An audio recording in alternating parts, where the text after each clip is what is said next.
নাহমাদুহু ওয়া নুসাল্লি আলা রাসূলিহিল কারীম আম্মা বা'দ আউযু বিল্লাহি মিনাশ শাইতানির রাজীম বিসমিল্লাহির রহমানির রহিম। আজকে বিদআত সম্পর্কে আলোচনা করা হবে। বিদআতের আবিধানিক অর্থ কি, বিদআতের পারিভাষিক অর্থ কি এবং বিদআতের শরঈ বিধান কি সেই ব্যাপারে আজকে কথা বলা হবে। সুতরাং আমরা প্রথমেই বিদআতের আবিধানিক অর্থ কি সেটা আমরা জেনে নিই। বিদআতের আবিধানিক অর্থ হলো, বিদআত শব্দটি বিদউন শব্দ থেকে নির্গত। এর আবিধানিক অর্থ হলো পূর্ব নমুনাবিহীন সৃষ্টি করা, যা আল্লাহর গুণবাচক নাম বাদিউন এই অর্থেই ব্যবহৃত হয়েছে। এরপর আসি বিদআতের পারিভাষিক অর্থ সম্পর্কে। বিদআতের পারিভাষিক অর্থ বর্ণনার ক্ষেত্রে ওলামা ইকরামের ভাষ্য বিভিন্ন হলেও সকল বক্তব্যের মূল অর্থ হচ্ছে এক ও অভিন্ন। যেমন ইমাম শাফি রহমতুল্লাহি আলাইহি বলেন, আল বিদআতু মা আহদাসা ইখালিফু কিতাবান আও সুন্নাতান আও আথরান আও ইজমাআন। বিদআত এমন বিষয় যা কোরআন, হাদিস, সাহাবা ইকরামের আসর এবং ইজমায়ে উম্মতের তরিকার পরিপন্থী আবিষ্কার করা হয়েছে। অন্য আরেক জায়গায় ফাতহুল বারিতে ইবনে হাজার আসকালানী রহমতুল্লাহি আলাইহি বলেন, আল বিদআতু মা আহদাসা ওয়া লাইসা লাহু আসলুন ফিশ শারঈ। বিদআত এমন বিষয় শরীয়তে যার কোনো ভিত্তি নেই। এরপর আসি বিদআতের শরঈ বিধান সম্পর্কে। বিদআতের শরঈ বিধান জানার আগে আমাদের এটা জানতে হবে যে বিদআত মূলত কয় প্রকার এবং কোন প্রকার বিদআতের জন্য কোন শরঈ বিধানটা প্রযোজ্য হবে সেটা আমাদের আগে জানতে হবে। আল্লামা ইউসুফ লুধিয়ানবী রহমতুল্লাহি আলাইহি ইখতিলাফে উম্মাহ আর সিরাতে মুস্তাকিম গ্রন্থে লেখেন, বিদআত মূলত দুই প্রকার, বিদআতে ইআতিকাদি অর্থাৎ আকীদাগত বিদআত, আরেকটি হচ্ছে বিদআতে আমলি বিদআত। এখন এই বিদআতে ইআতিকাদি কাকে বলে অর্থাৎ আকীদাগত বিদআত কাকে বলে এটা আমাদের জানতে হবে। আকীদাগত বিদআত মূলত বলা হয় এমন আকীদা বা বিশ্বাস স্থাপন করা যা রাসূলুল্লাহ সাল্লাল্লাহু আলাইহি ওয়াসাল্লাম এবং সালফে সালেহিন তথা সাহাবা ইকরাম রাদিয়াল্লাহু তাআলা আনহুম আজমাইন এবং তাবিঈনদের বিশ্বাসের পরিপন্থী। যেমন রাসূলুল্লাহ সাল্লাল্লাহু আলাইহি ওয়াসাল্লামকে হাজির নাজির এবং আলিমুল গায়ব মনে করা, ঈসা আলাইহিস সালাম মৃত্যুবরণ করেছেন, নবুয়তের ধারা এখনো অব্যাহত বা জারি রয়েছে, এগুলো বিশ্বাস স্থাপন করাকেই বলা হয় বিদআতে ইআতিকাদি। এখন এই বিদআতে ইআতিকাদি এর শরঈ বিধান কি? এর শরঈ বিধান দুইটা ভাগে বিভক্ত। একটি হচ্ছে নাসসে সরিহ তথা যে সমস্ত বিশ্বাস বা আকীদা অকাট্য দলিল দ্বারা প্রমাণিত, আরেকটি হচ্ছে যেটা অকাট্য দলিল দ্বারা প্রমাণিত নয়। এখন যে সমস্ত বিষয়গুলো বা বিশ্বাস অকাট্য দলিল দ্বারা প্রমাণিত তার পরিপন্থী যদি বিশ্বাস বা আকীদা স্থাপন করে তাহলে সেটা হারাম এবং কুফরি হবে।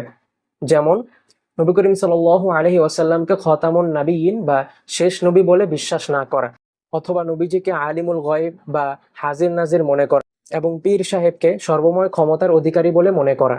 আর যে সমস্ত আকীদা বা বিশ্বাস অকাট্য দলিল দ্বারা প্রমাণিত নয় তবে তা আহলে সুন্নাত ওয়াল জামায়াতের বিশ্বাসের পরিপন্থী, যেমন রাসূলুল্লাহ সাল্লাল্লাহু আলাইহি ওয়াসাল্লাম নূরের তৈরি বা সাহাবীগণ সত্যের মাপকাঠি নন, এগুলো হচ্ছে গুমরাহি বা নাজায়েজ, তবে এগুলো কুফরি হবে না। এই গেল আমাদের বিদআতে ইআতিকাদের শরঈ বিধান। এখন আমরা আসি বিদআতের যে দুইটি প্রকার ছিল। প্রথম প্রকার তো আমরা আলোচনা করলাম বিদআতে ইআতিকাদি, যা আকীদাগতভাবে বিদআত। দ্বিতীয় প্রকারটি ছিল বিদআতে আমলি। বিদআতে আমলি বলা হয় সওয়াব লাভের আশায় দিনের অন্তর্ভুক্ত মনে করে এমন কোনো আমল করা যা নবী করিম সাল্লাল্লাহু আলাইহি ওয়াসাল্লামের বিপরীত এবং সালফে সালেহিন তথা সাহাবা ইকরামের তরিকার বিপরীত। যেমন চল্লিশা করা, কবর পাকা করা, কবরের উপর বাতি টানানো ইত্যাদি। এই বিদআতে আমলের শরঈ বিধানও দুইটা ভাগে বিভক্ত। একটি হচ্ছে অকাট্য দলিল দ্বারা প্রমাণিত, আরেকটি হচ্ছে অকাট্য দলিল দ্বারা প্রমাণিত নয়। যেটি অকাট্য দলিল দ্বারা প্রমাণিত তা হারাম ও নাজায়েজ, তবে এটা কুফরি হবে না। যেমন চল্লিশা করা, মৃত্যুবার্ষিকী পালন করা, ফাতিহা খানি, কুলখানি ইত্যাদি। আর বিদআতে আমলের যেগুলো অকাট্য দলিল দ্বারা প্রমাণিত নয় সেগুলো মাকরুহ হবে, যেমন মাজারে গিলাফ দেওয়া। এরপর আসি যে ব্যক্তি বিদআত করবে অর্থাৎ বিদআতিকে শরীয়তের দৃষ্টিতে কাফের বলা হবে নাকি গোমরা বলা হবে। এটা ব্যাপারটা হচ্ছে যে ব্যক্তি শরীয়তের যে মুতাওয়াতিরাত বা ধারাবাহিকভাবে যে সমস্ত জিনিস চলে আসছে বা জরুরিয়াতে দিন, এই সমস্ত বিষয়গুলোকে যদি অস্বীকার করে তাহলে তাকে কাফের বলা হবে। যেমন কোনো ব্যক্তি নামাজকে 3 ওয়াক্ত মনে করে 5 ওয়াক্তের জায়গায়, অথবা নবী করিম সাল্লাল্লাহু আলাইহি ওয়াসাল্লামকে খাতামুন নাবিয়িন বলে বিশ্বাস না করে এবং এরকম বিশ্বাস করে যে এখনো নবুয়াতের ধারা জারি রয়েছে, অথবা যারা কাদিয়ানি রয়েছে তারা নবুয়াতকে অস্বীকার করে, নবী করিম সাল্লাল্লাহু আলাইহি ওয়াসাল্লামের যে নবুয়াত রয়েছে সেটাকে তারা অস্বীকার করে, অথবা সাহাবীদেরকে মানে না, বা নবী করিম সাল্লাল্লাহু আলাইহি ওয়াসাল্লামের যে সুন্নত বা আদর্শ রয়েছে সেটা নিয়ে তারা উপহাস করে, এই সমস্ত ব্যক্তিদেরকে কাফের বলা হয়। আর যে সমস্ত বিদআতিরা তাদের বিশ্বাসের সাথে শিরিক যুক্ত করে তাদেরকে মুশরিক বলা হবে। যেমন নবী করিম সাল্লাল্লাহু আলাইহি ওয়াসাল্লামকে হাজির নাজির মনে করা বা আলিমুল গায়ব মনে করা, অথবা কোনো পীর বা মাশায়েখকে দুনিয়াতে স্বতন্ত্র শক্তিশালী সর্বময় ক্ষমতার অধিকারী বলে মনে করা, এ সমস্ত ব্যক্তিদেরকে মুশরিক বলা হবে। আর এখানে আরেকটা বিষয় হচ্ছে, আলিমুল গায়ব নিয়ে অনেকে প্রশ্ন করেন। ব্যাপারটা হচ্ছে যে নবীজি অনেক কিছু জানতেন, কিন্তু সেটা জানার কারণটা হচ্ছে আল্লাহ তাআলা নবী করিম সাল্লাল্লাহু আলাইহি ওয়াসাল্লামকে যা জানিয়েছেন সেটা তিনি জানতেন। এমন না যে নবীজি তিনি আলিমুল গায়ব, যা হওয়ার আগে তিনি সবকিছু আগেই জেনে ফেলতেন। আল্লাহ পাক তাকে যা জানিয়েছেন সেটা তিনি জানতেন। আর অন্যান্য যে বিদআতিরা রয়েছে বা সাধারণ বিদআতি, যেমন জরুরিয়াতে দ্বীন বা মুতাওয়াতিরাত বিষয়গুলোকে তারা অস্বীকার করে না, সেগুলোকে বিশ্বাস করে, কিন্তু বিশ্বাস করে ঠিকই কিন্তু পালন করে না, সেটা ভিন্ন বিষয়। এই সমস্ত বিদআতদেরকে বা কাফের বা মুশরিক বলা হবে না, তাদেরকে গুমরা বা ফাসেক বলা হইতে পারে, যেহেতু গুনাহগার, কিন্তু তাদেরকে কাফের বলা যাবে না। এখন একটি জটিল বিষয় হচ্ছে যে এই বিদআতের মধ্যে দুইটা মতবাদ রয়েছে। একদল বলেন যে বিদআতের মধ্যে দুইটা প্রকার রয়েছে, এমন ভাবে যে একটিকে বলা হয় বিদআতে হাসানা আর একটি বলা হয় বিদআতে সাইয়্যা, অর্থাৎ কিছু ভালো জিনিসের উদ্ভাবন বা কিছু খারাপ জিনিসের উদ্ভাবন। আর আরেক দল বলেন যে বিদআতের মধ্যে হাসানা বা সাইয়্যা বলতে কিছু নেই, বিদআত মানেই হচ্ছে খারাপ জিনিস। এখন যারা দুইটা ভাগে ভাগ করেন, হাসানা বা সাইয়্যা, তো তারা বর্তমান সমাজে যে সমস্ত আধুনিক জিনিস রয়েছে বা সামনে যা আসবে এবং সেটা শরীয়তের জন্য কাজে আসবে বা ইসলামের জন্য কাজে আসবে, তারা সেটাকে বিদআতে হাসানা বলে আখ্যায়িত করেন। আর যেগুলো শরীয়তের জন্য কাজে আসবে না বা ক্ষতিকর, সেটাকে বলা হয় বা সেটাকে তারা বিদআতে সাইয়্যা অর্থাৎ খারাপ জিনিসের উদ্ভাবন বলে তারা আখ্যায়িত করেন। আর যারা বিদআত মানেই খারাপ জিনিস মনে করেন, এখানে হাসানা বা সাইয়্যা বলতে কোনো ভাগ করেন না, তো তাদের মতে এই নতুন জিনিসের যে উদ্ভাবন রয়েছে এবং সেটা শরীয়ত বিরোধীও নয়, বর্তমান সমাজে যা যা আধুনিক জিনিস রয়েছে, মাইক থেকে নিয়ে শুরু করে মোবাইল, উড়োজাহাজ, যে কোনো কিছু, তো সেটাকে তারা কি বলেন, এটা অনেকের প্রশ্ন থাকতে পারে। যেহেতু এটা ভালো জিনিস, অন্যরা যারা দুই ভাগে ভাগ করেন তারা তো সেটাকে শরীয়তের বিরোধী যেটা নয় সেটাকে তার হাসানা বলে আখ্যায়িত করতে পারছেন, কিন্তু যারা দুই ভাগে ভাগ করেন না এবং সেটা নতুন উদ্ভাবন হয়েছে, নতুন জিনিস, ভালো জিনিস, তো তারা সেটাকে কি বলে আখ্যায়িত করেন? তারা সেটাকে মুবাহ বলে আখ্যায়িত করেন। এখন হচ্ছে যে যে সমস্ত বিষয়গুলি নতুনভাবে উদ্ভাবন হচ্ছে কিন্তু সেটা শরীয়তের বিরোধী নয়, শরীয়তের বিরোধী নয় ব্যাপারটা এমন না, মানে যে সমস্ত বিষয়গুলো নতুন আবিষ্কার হচ্ছে কিন্তু শরীয়তের পরিভাষায় কোনো জায়গায় প্রমাণিত নয়, যেমন বর্তমান সমাজে যত আধুনিক জিনিসপত্র রয়েছে যেগুলো শরীয়ত দ্বারা প্রমাণিত নয় কিন্তু জীবিকার জন্য বিভিন্ন কাজে ব্যবহৃত হয়। এখন সেগুলো যদি ভালো কাজে ব্যবহৃত হয় তাহলে তো ভালো, আর সেগুলো যদি খারাপ জিনিসের জন্য ব্যবহার হয় তাহলে তো সেগুলো অবশ্যই খারাপ। এখন কথা হচ্ছে যে এই সমস্ত বিষয় নিয়ে বা প্রকার নিয়ে বাড়াবাড়ি করার কোনো মানেই হয় না।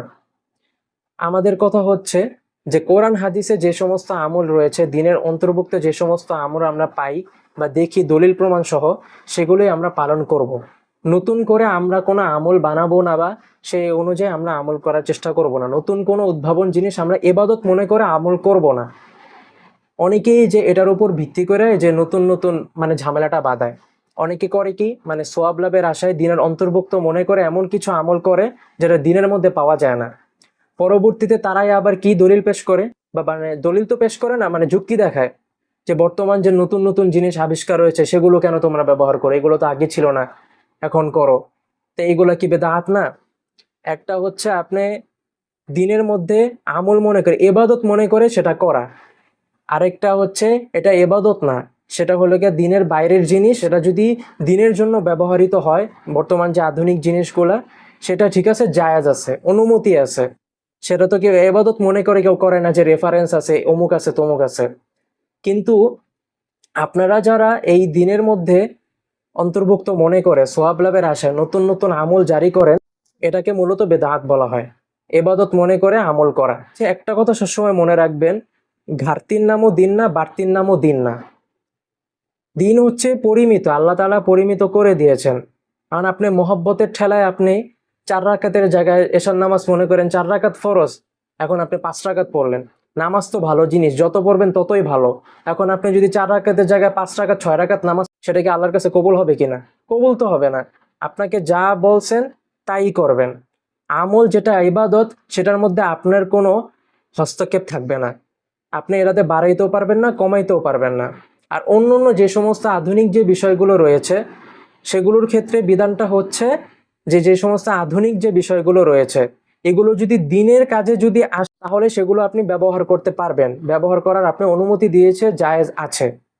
আর যেগুলো আপনি যদি ওই একই জিনিস দিয়ে আপনি যদি দিনের জন্য ব্যবহার না করতে চান, খারাপ কোনো কাজে ব্যবহার করতে চান, তাহলে সেটার জন্য আপনার অনুমতি নাই। তো শেষ কথা হচ্ছে এটাই, কোনো কিছু যেটা কোরআন হাদিসের মধ্যে নাই, যে আমলটা সেটা আপনি সোয়াব লাভের আশায় দিনের অন্তর্ভুক্ত মনে করে এবাদত মনে করলে সেটা কিন্তু চরম গুনাহ হবে। আল্লাহ আপনাকে আমল পরিমিতভাবে করে দিয়েছেন, এর থেকে আপনি বাড়াবেনও না, কমাবেনও না, এটা আপনার অধিকার নাই। দিন হচ্ছে পরিমিত, পরিমাণ মতে আল্লাহ পাক সবকিছু দিয়েছেন। আরেকবার বলছি, ঘাটতির নামও দিন না, বাড়তির নামও দিন না, দিন হচ্ছে পরিমিত। তাই বাড়াবাড়ি না করে কোরআন হাদিসে যে পরিমাণ ইবাদত করার কথা বলা হয়েছে, যে পরিমাণ যতটুকু করার কথা বলা হয়েছে ততটুকুই করবেন। ইবাদত মনে করে নিজের মন গড়া কোনো কিছু ইবাদত করবেন না। আল্লাহ পাক আপনাকে যতটুকু করতে বলেছেন ততটুকুই করবেন, এর বেশিও করার আপনার অধিকার নেই, এর কমও করার অধিকার আপনার নেই। ইবাদতের ক্ষেত্রে আল্লাহ পাক যা দিয়েছেন ততটুকুই আপনার জন্য যথেষ্ট, আল্লাহ পাক ওটা জেনে বুঝিয়ে দিয়েছেন।